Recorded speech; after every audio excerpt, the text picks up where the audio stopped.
lil kafiri eta tetep pikeun jalma kafir salasu alamatin aya 3 pirang-pirang ciri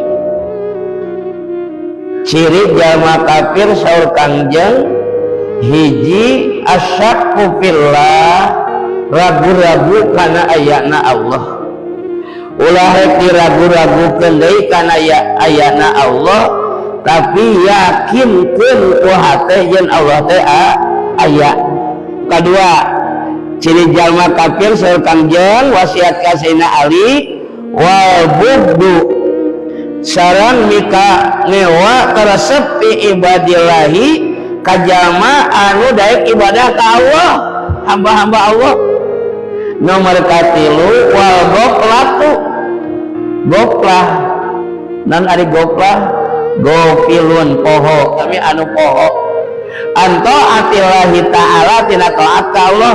sing dijauhkeun urang Allahumma ba'idni min alamatil kafir Gusti jauhkeun abdi tina